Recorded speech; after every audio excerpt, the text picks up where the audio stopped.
Perfect. Thank you. Poke the box there real quickly. Mhm.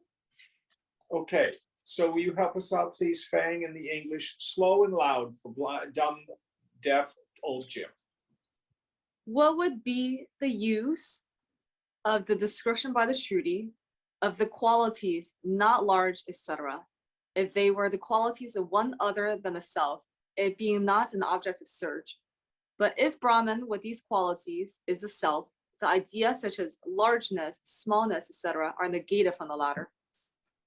So the problem that we have here is in the scriptures, we have sections which we call upasana, which are roughly translated as devotional practices, etc. And the question is, are they to be taken literally? Are they to be taken as actual qualities of the self?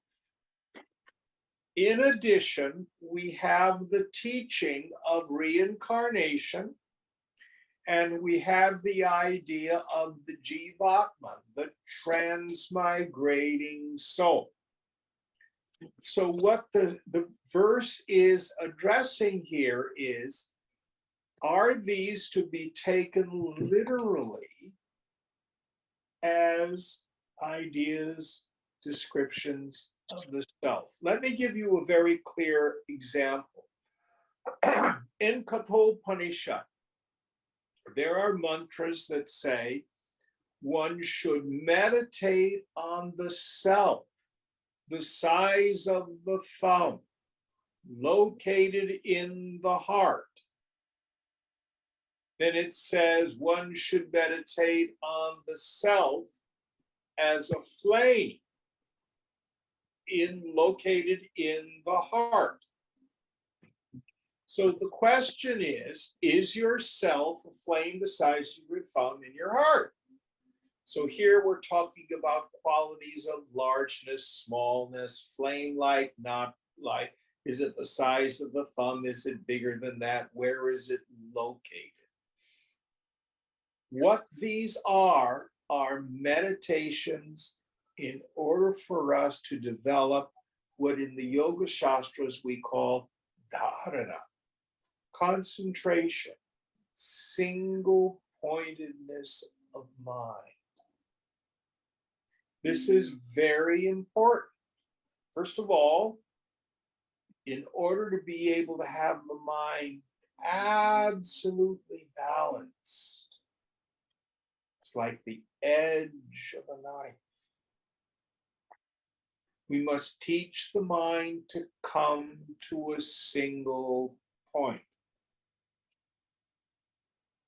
For the ignorant, their mind is many-branched and irresolute.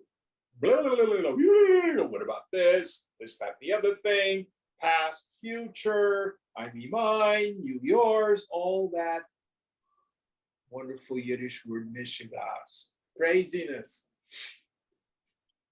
All of that needs to subside. So these practices of upasana are one of the techniques we have in order to do that. In the 6th chapter of Gita, Krishna will say, you want to focus on the tip of the nose. Does it mean you cross your eyes and look at your nose? No. The deeper meaning is bring the mind to a single point. Now, that is preparatory practice. So here, what Shankara is saying, Brahman is not the size of anything. Ayam Atma Brahma. The self is Brahman. Brahman is the self. That's what the fundamental message of the Upanishads is. Brahman is nirupaham, without any form. Nirmalam, without any dirt or taint.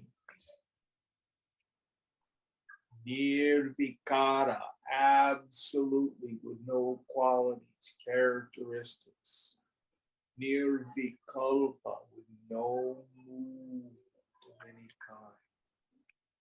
And never known as an object. If we could say the self is this size or that size, how do you know it? I've seen it, then that's not it. The self is always known as the subject, the knower of all name and form. Any thoughts on this? Next verse. Know therefore that the Shruti, not large, etc., is meant to negate the false superimposition of largeness, smallness, etc. on the self, as it would be a description of a void if it were meant to negate those qualities from one other than the self. So here Shankara is saying, well, we have sections of the scripture that say it's not large. Well, does that mean it's very small? Is the opposite of largeness smallness? No. What we're saying here is the term not large means it is not measurable. Well, does that mean shunyata, the self is void? Wasunga, the scoliest of the void, the Shunyavadins, right? There is no truth, there is nothing, it's void. It's a school of Buddhist thought. And here Shankara is saying, no, it is no thing. It is empty like the sky, yet it is purna, it is full. What's it full of? Full of being. Those of you in Zoom land, we've got a little bit of ambient noise happening. May I suggest that you mute unless you want to answer or ask a question? Any thoughts on this? Next verse.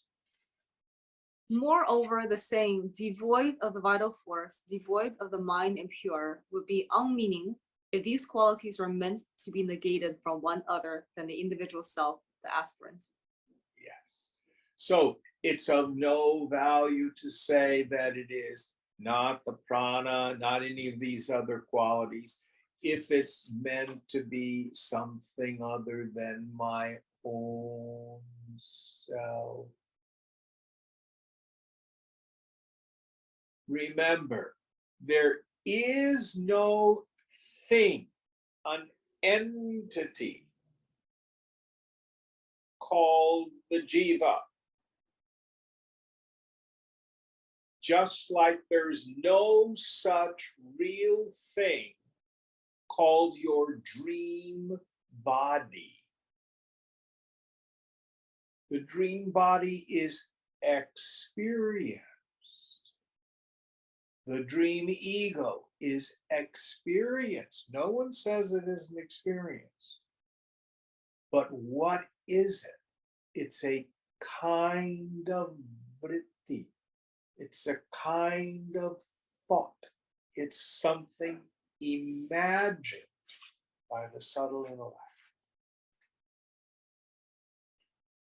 This is why I like to use the term that Gaudapada uses in the Mandukya Karika. He says, Jiva Bhavana, the feeling, the thought that I'm a person. It's an assumption. It's a shadow self. It's a phony self, chitchaya. And it only seems to exist when I don't look at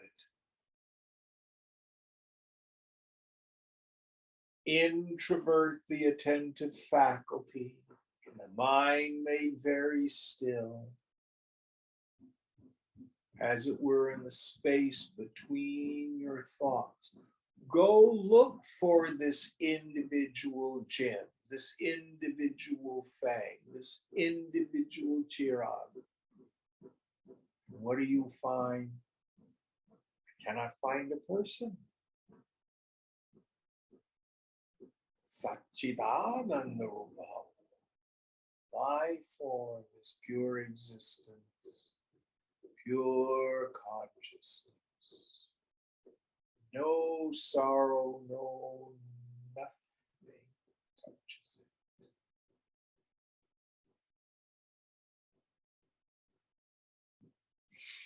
Any questions? Any thoughts? Next verse. Chapter 4, the nature of right knowledge. How can those actions of which the root is egoism and which are accumulated in the mind produce results when they are burnt by the fire of the right knowledge, that one is neither the doer of actions nor the experiencer of the results? Read it again. I'm not sure I understood. How can those actions of which the root is egoism and which are accumulated in the mind produce results when they are burnt by the fire of the right knowledge, that one is neither the doer of actions nor the experiencer of their results? So it's a rhetorical question. The idea here is, once I begin to see that the body and the ego that's identified with it, when I see that they're fundamentally illusory, how can they produce garments? So part of the philosophy of ritual Hinduism is that we have karmas, the force of our past, which causes our experience of conducive and non-conducive environments.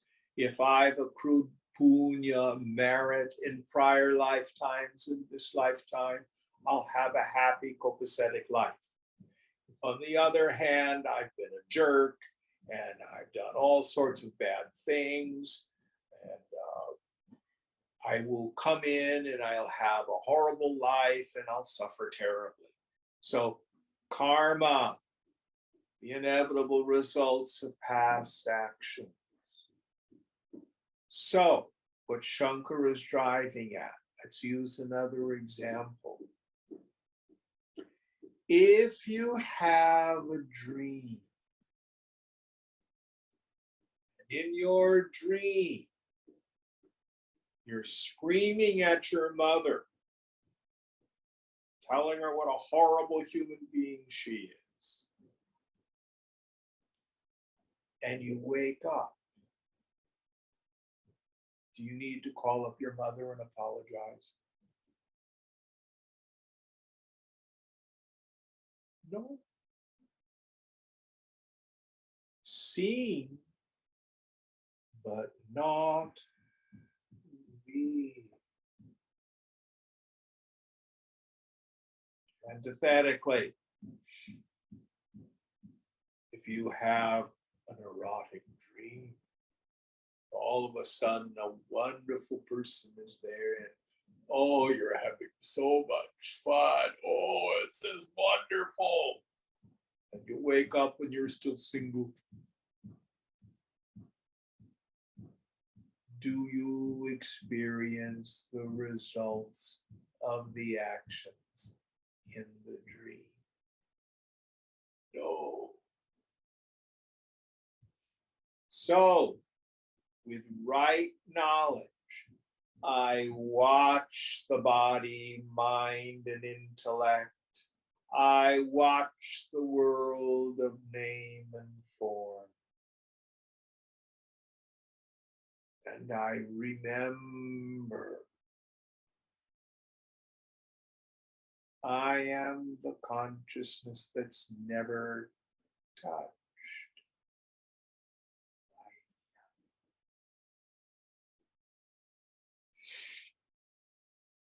I had a student ask me recently, Jim, do you have any regret for the past? And I said, no.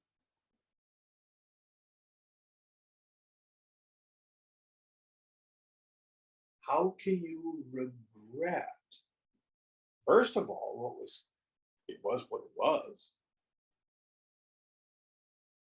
And there's no person there doing the doing. It's ch3.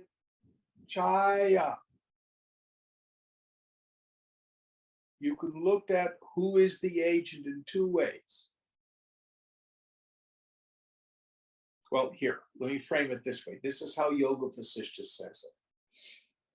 You can have the ego state. I do nothing. Sarva Maya, it's all Maya. Or you can have the ego state. I do everything. I am the infinite self from which everything emanates. Those two ideas are conducive to liberation. But if I have the mind state, I, Jim, do this action, and I regret that, and I'm proud of this, that's conducive to bondage. So the yogi has no regret for the past. From a worldly viewpoint, do we make mistakes? Of course we do. We could do no other. Might we have done it better? According to whom? What happened is what happened. And none of it touches me. And then on the other side of the picture, oh my God, what's going to happen if? Should I do this or should I do that? You're going to do what you're going to do. And there's no me there doing the doing.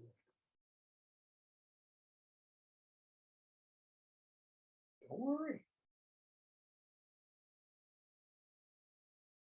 Act as you will. Stay ever identified as the witnessing consciousness. Any thoughts on this?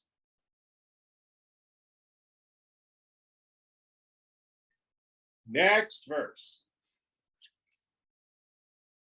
The objector. Actions burned by the fire of knowledge may produce results like the seen ones of the actions of a man of knowledge. Reply. No, they are due to another cause. The objector. I ask you how there can be actions when egoism is destroyed. Please answer. So we see two people acting in the world. One is a person of wisdom. One is a person of ignorance. From the outside, their actions may look similar. One of the images Shankara uses in another text. It is like a leaf that's fallen from a tree, a brown leaf, and it's being blown by the wind. And it looks like a brown moth flying around. They look very similar, almost identical. One is alive and is being driven. The other is dead. So also, from the outside, the person of wisdom and the person of ignorance, they may look the same. The person of ignorance is still driven by ignorance. I'm a person. I need to do this, that, and the other thing. My life has these consequences. I am anxious. I am worried. I regret. I choose. I suffer. I enjoy. There's that drive of egoism. But for the person of steady wisdom, I have no desires. I take no action. The heart is still.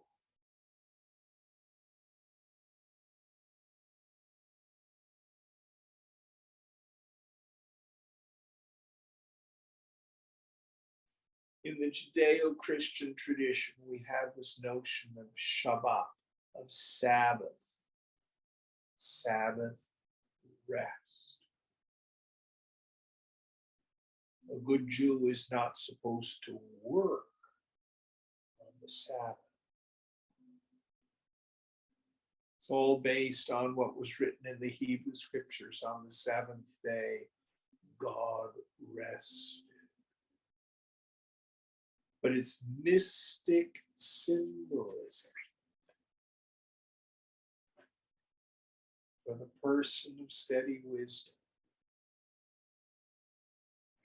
Always at peace.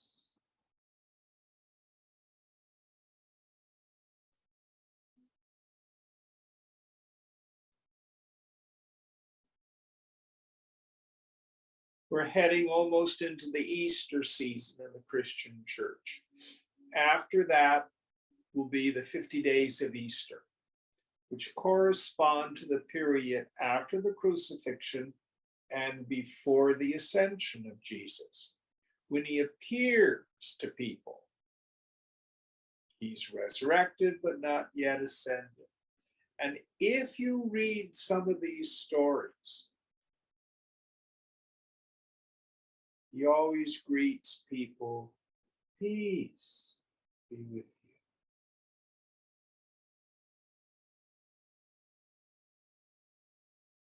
Peace be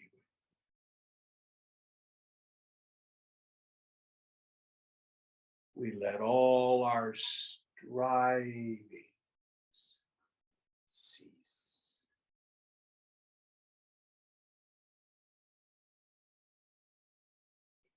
And I like to say at this point, we have to watch out for the terrible demon, Yabbat. Yeah, but what about this, Jim? That's really important. Yeah, but what about that, Jim? I mean, oh, no. Stop it.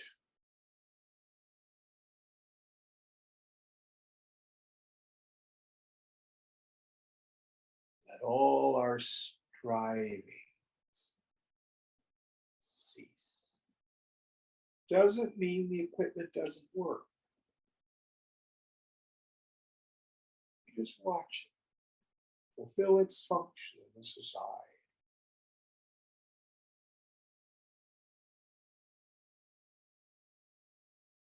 So let's see what Shankara's response is to the objector. Such actions produce their results by overpowering the knowledge of Brahman in you, because they have. Say that again. Brahman in you doesn't make sense. Such actions produce their results by overpowering the knowledge of Brahman in you, because they have the power of producing the body, etc. Knowledge, however, becomes manifest when the results of these actions come to an end. Okay, so for this person, the objector has unsteady wisdom. Ignorance comes, egoism arises, then all of a sudden I'm impelled into ego-prompted activity. But when that ego-prompted activity and the ignorance that produces it comes to an end, knowledge is there. What is knowledge? It's the absence of the ignorance.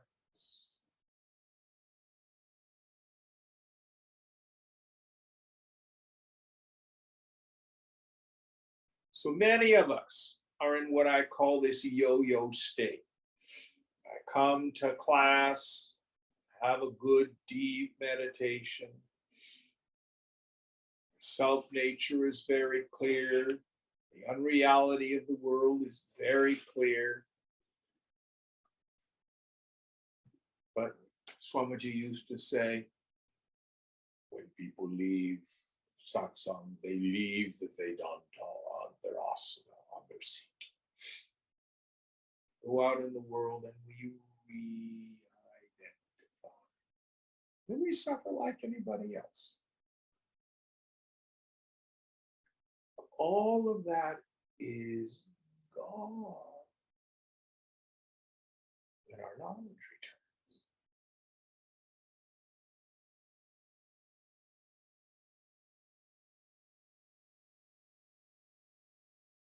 Next verse.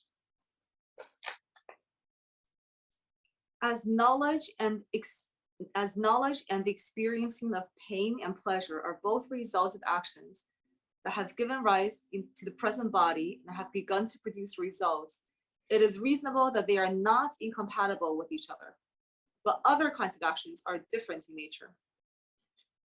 Is this the guru saying this, or is this the Shishya? Is this the objector?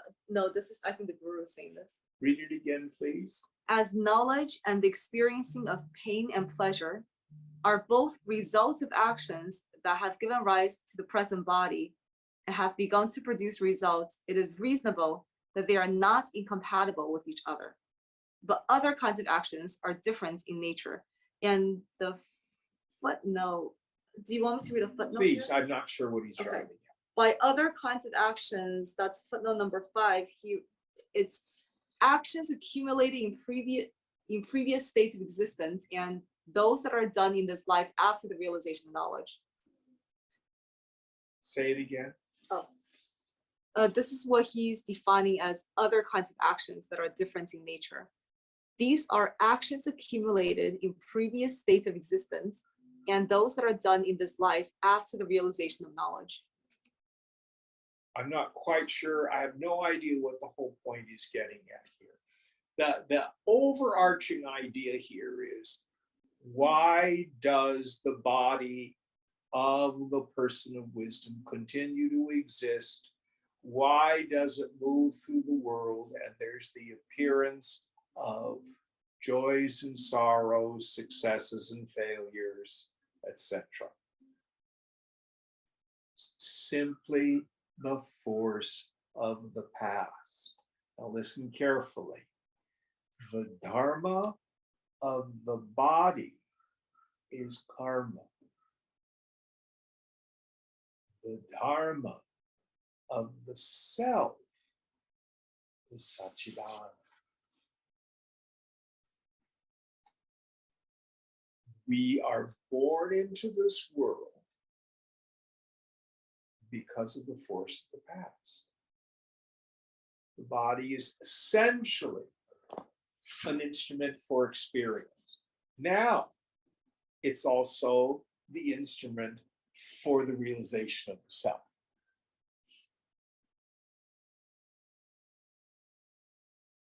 So the knowledge, aham brahmasmi, is the result of my self-inquiry. It's the result of my self-effort. So it and the prarabdha, the karma of the body itself as it functions in the world, are not inconsistent. But this is different than the karma of an ordinary person who's still driven. I'll be happy when, it'll be better if, more better different, I'm in the wrong place, I need to go there. Right here, right now, just isn't enough. I think that's the point that he's getting at. I'm not sure, I'm sorry. Let's go on and see what happens. The knowledge of one's identity with the pure self that negated the wrong notion of the identity of the body, and the self sets a man free, even against his will, when it becomes as firm as the belief of the man that he is a human being. All this, therefore, is established, and reasons have been already given by us. So the point that he's saying here is, what is bondage and what is liberation? Both bondage and liberation occur to the mind. The self is ever free. Now, this is a great secret. We're dealing with two kinds of knowledge here. Knowledge, real knowledge with a big capital R. Cannot be gained, cannot be lost. It is eternal. It is perfect. And that is the self-evidence of the self. How do you know you were you? You do not see, hear, taste, touch, smell, odor, think yourself. Descartes said, I think, therefore I am. Perhaps he never quit thinking to see if he disappeared. That he thinks proves that something is there witnessing the thinking. Got that far. But do you disappear when you quit thinking? How do I know I am? I don't know. Do you exist? Yeah. Do you shine as awareness? I guess so. The self is self-evident. It is self-luminous. But the great cosmic joke is everybody already has that. Even the most miserable of creatures does not doubt their existence, does not doubt that they know their misery. So what is bondage and what is liberation? It's something that happens to the mind. Now, from the realm of the absolute, it occurs in Maya. Bondage isn't real. The liberation isn't real. From the standpoint of the absolute, that's true. But it's the human mind that has a problem. So just screaming, my suffering isn't real, my suffering isn't real, my suffering isn't real, does us no good. So what is my bondage? My bondage is the deeply rooted conviction in my mind that I am bound. Meaning, I think I am my body. I think I am the ego sense identified with that body. And I don't have what I need to be happy. World isn't behaving as it should. So I'm angry and fearful. I'm not what I should be. I'm not smart enough. I'm not tall enough. I'm not good enough. I'm not moral enough. I have all these flaws. I'm abused. I'm reactive. I'm fearful. I'm this, that, and the other thing. And I need to be fixed. That's my bondage. and I'm constantly struggling to either fix the world or fix me. What is liberation? Liberation is the deeply rooted conviction in the mind. Not that I'm an okay person. It's not about reframing egoism. Oh, I used to think I was a terrible person. Now I'm a victim. I'm unhappy because of my past, but it's okay. I deserve sympathy. No, it's just reframing. Oh, I've been doing therapy. Now I have better self-esteem. I'm into self-love. Leave me alone. I'm taking a bubble bath. No, none of that works. Liberation is the deeply rooted conviction in the mind. I am not a person.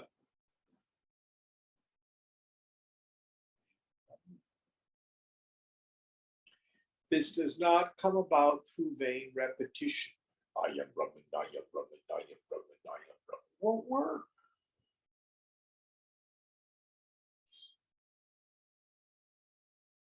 How do we do it?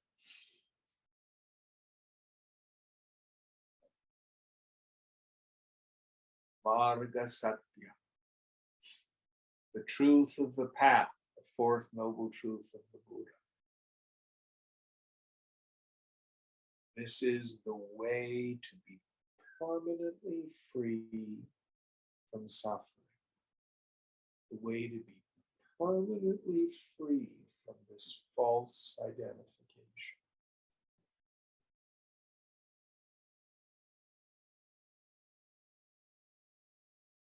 Swamiji's shorthand form, shut up and get out.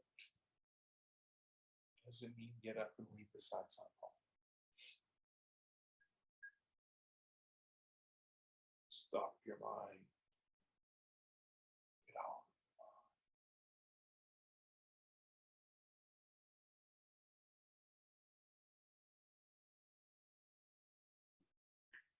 In a mind made sattvic, how?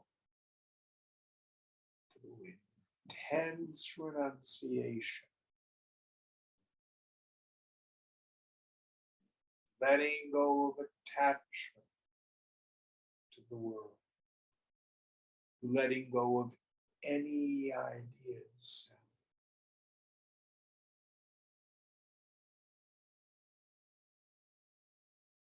Reversing the attentive faculty and inquiring, who am I? Look.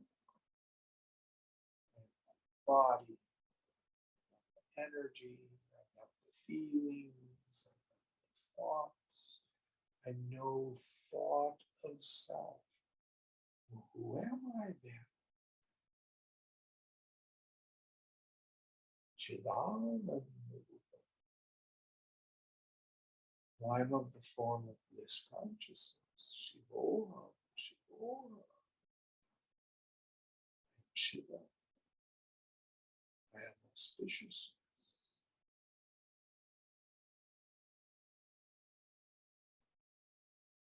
Then what happens in the subtle intellect? Pratyabhijna. It's recognition. It's aha. Oh, there's nobody there.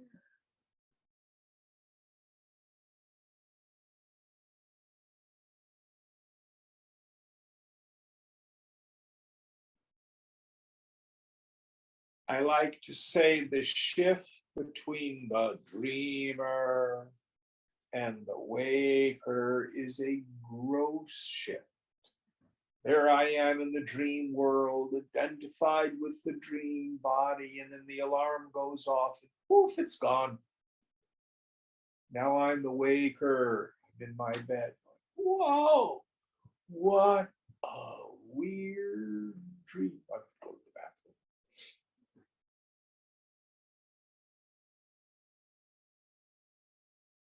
very soon it just fades. What was that dream about again? The dream of egoism and the knowledge that I am Brahman. That is a subtle shift.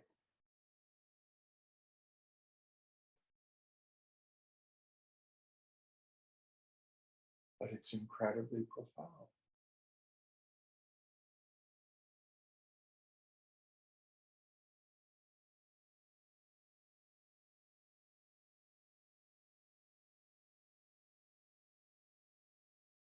Oh, Jim, I'm stuck in my life. I'm not going anywhere.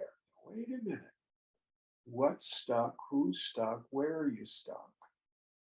Stop. Introvert your attention. Is the self stuck?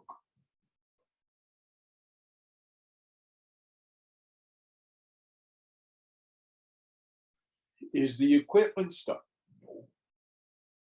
It's moving through its product inevitably, getting its allotted dose of successes and failures, joys and sorrows. Have no concern for it.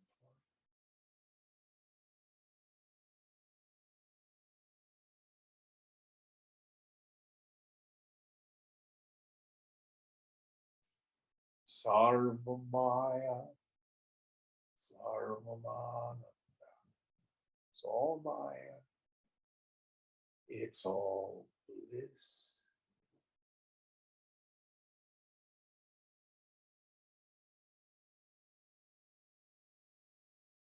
Cosmic teeter-totter. The more attached and identified I am, the less peace I will have. Let go, let go, let go. The greater my peace, the greater my bliss.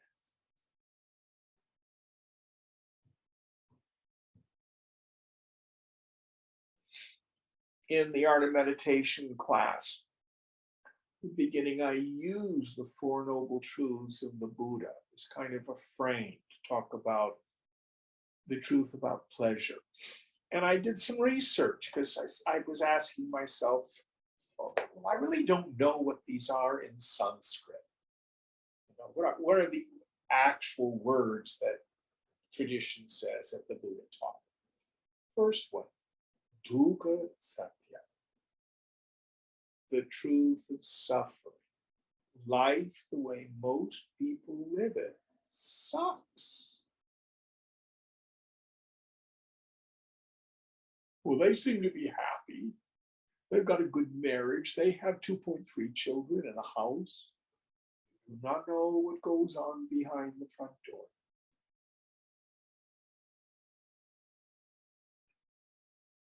Noble truth number 2, samudaya satya.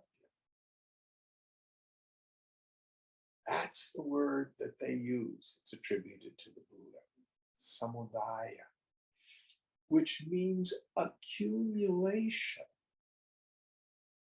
It's usually broken down into kama, craving, trishna, thirsting, anubandha, attachment.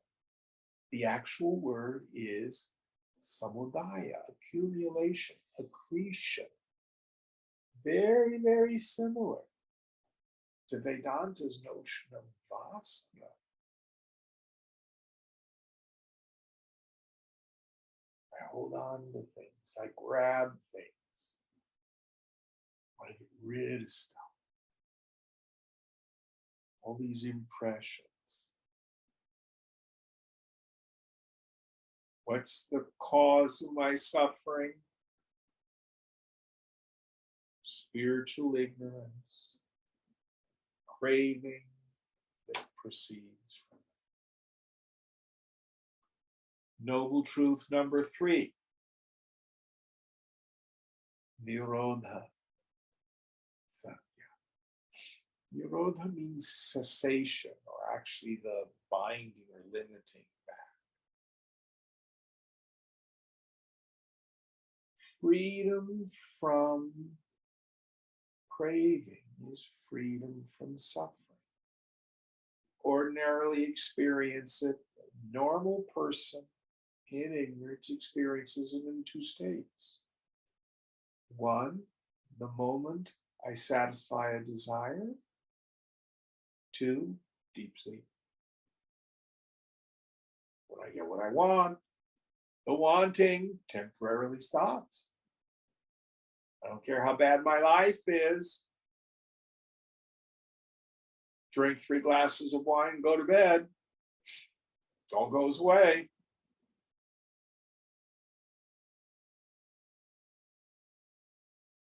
So it's the freedom from the craving, freedom from the raga and the dvesha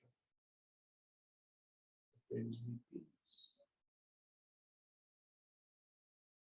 Noble truth number 4. Can we be permanently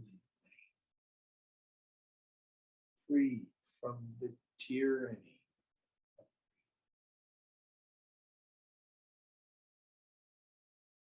Buddha said, yeah. That's marga means road or path. Ananda marga, path is.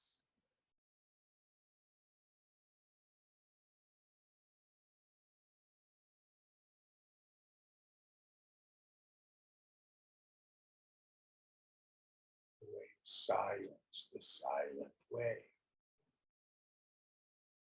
Infinite.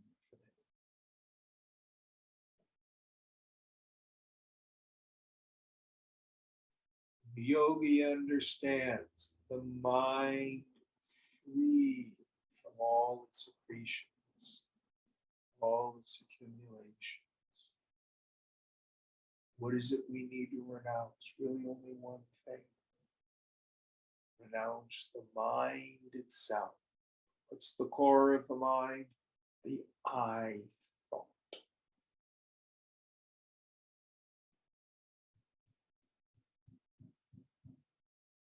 Lights on, nobody home.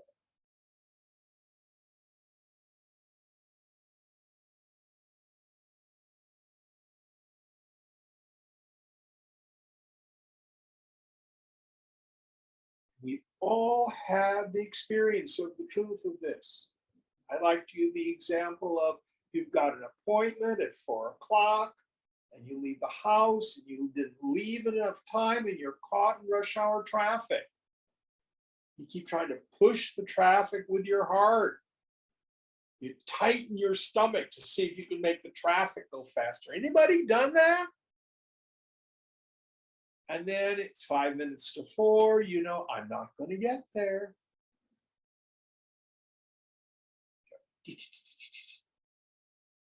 Wow, I'm caught in traffic, I'm going to be late. Oh, no problem. We'll cancel your appointment. What do? You didn't get there faster. You let go of the craving.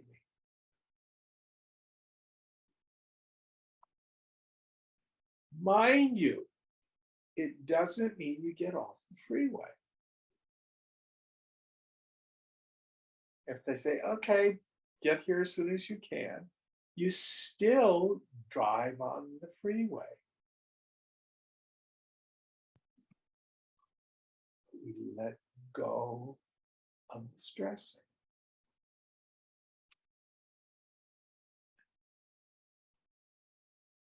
Any thoughts on this? It's foundational to the work. All right, next verse. Chapter 5, Error in Understanding. People do not receive self-knowledge on account of the fear that their duties, in parentheses, according to their caste and orders of life, would be destroyed like Udanka, who did not accept genuine nectar, which he thought was urine. In parentheses, that people do not like to receive self-knowledge is due to their ignorance of the real nature of the self and a wrong and false conception about it. there is also a footnote about who Udanka is. Okay. And this footnote says, this man practiced much austerity in order to please Vishnu, so that he might get nectar from him. Vishnu was pleased and sent Indra with a pot full of nectar to give it to Udanka. Indra wanted to deceive him, and in the guise of a chandala, he hung the pot containing nectar from his waist. In the guise of a chandala. This means of an outcast. In the guise of a chandala, he hung the pot containing nectar from his waist. The pot was hanging in such a way that urine would fall into it if Indra were to make water. When he appeared before Udanka in that fashion and offered him the nectar, the latter thought the pot contained urine and refused to accept the nectar. Yeah, very funny story.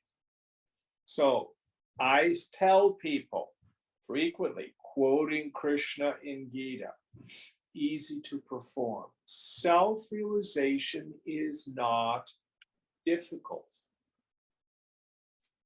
Easy to perform. But it's very rare. And it's rare because nobody wants it. Swami Tejamayananda used to tell the story of the Swami who went for Bhiksha at one of the Chinmaya Mission people's houses. And Bhiksha, you know, the early meaning of it is you would beg once a day for food. But around the Chinmaya Mission, it means you feed the Swami and you give him a check. So they had this wonderful dinner. At the end of the dinner, the family brings out the thali with the fruit on it, and the envelope with the check in it. And the Swami takes the check, puts it in his pocket, and then gives the fruit back to them as prasad.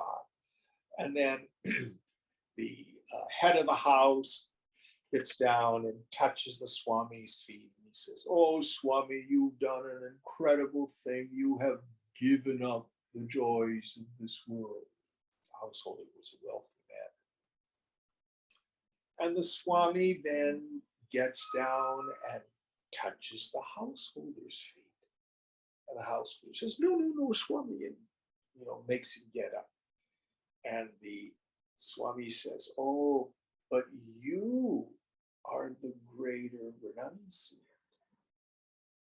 I have given up this world, but you have given up infinite bliss." So that's the incredible power of spiritual ignorance. I may think in my mind, I want self-realization, I want to be free. But give me a partner, give me kids, give me a better job, give me a different house, give me different experiences. Let me live here. Let my spouse behave differently. Change the politics.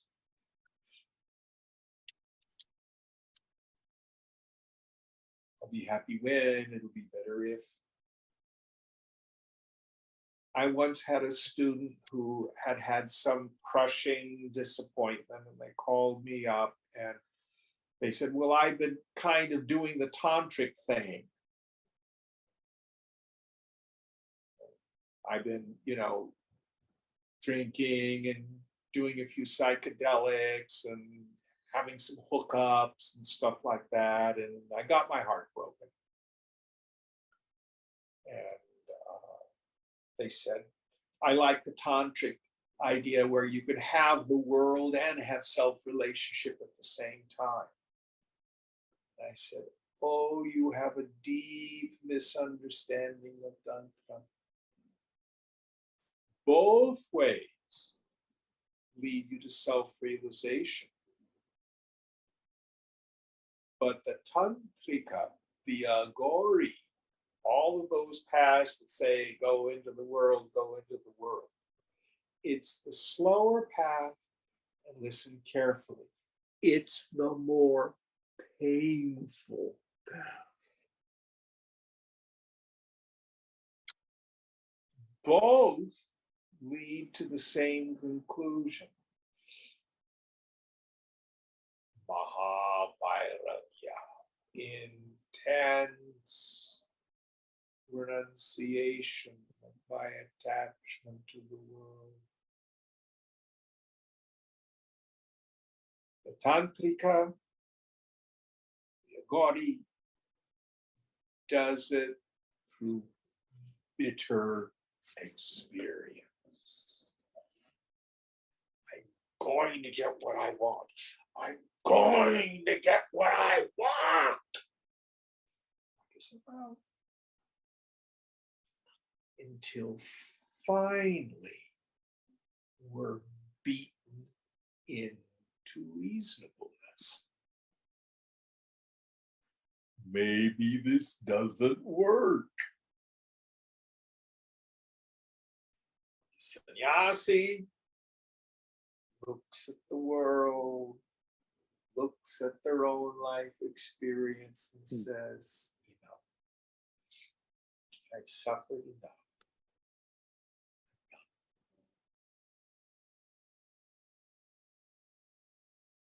Well, you didn't do too bad on your no-shows either. I don't understand.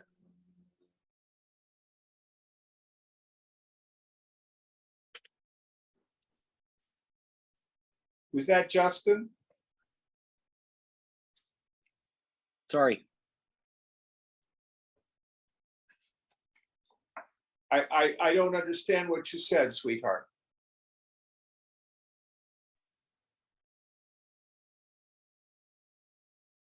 I think he was talking to somebody else, Jim. Oh, okay. Yeah, he happened to be unmuted.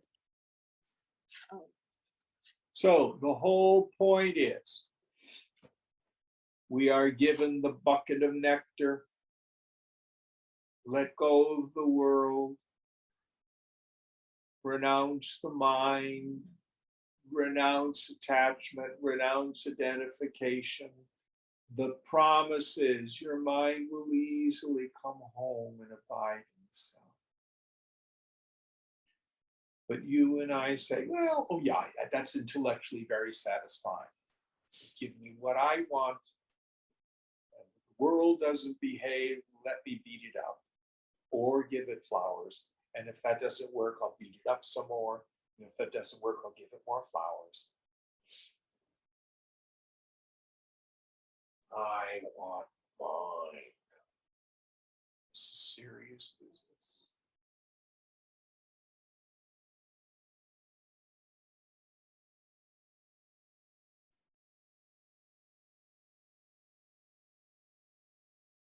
I think this is a good place to stop today. Any thoughts on this? Yes, I have a thought. Okay, so thank you very much for your infinite patience at saying this great truth that I've been listening to for maybe 4 years, and I guess maybe that's the monster jacket that that you were talking about, but because what I feel, like, I believe everything you said is so truth. I know it. And yet, deep underneath it, I don't know what, like subliminally almost, like my actions, my behavior is not consistent with what I know about the teachings. And it just blows my mind away that, yes, there is that truth, the ignorance, that not knowing who I am or not remembering who I am when in a time of crisis or in a given moment. And I just think that maybe one day it's going to, I think it's gotten much better, my neurosis, or And that's all we can do, Susali, is keep on practicing. Keep on practicing. Keep remembering. Let go of the world. Let go of the world. Do Okay. not mistake a bucket of piss for the bliss of the sun. Okay. Thank All right. you. We'll end here. Om Purnamada Purnamidam Purnat Purnamudachyate Purnasya Purnamadaya Purnameva Vashishyate. Om Shanti Shanti Shanti. Hari Om Sri Guru Pyo Namaha. Hari Om.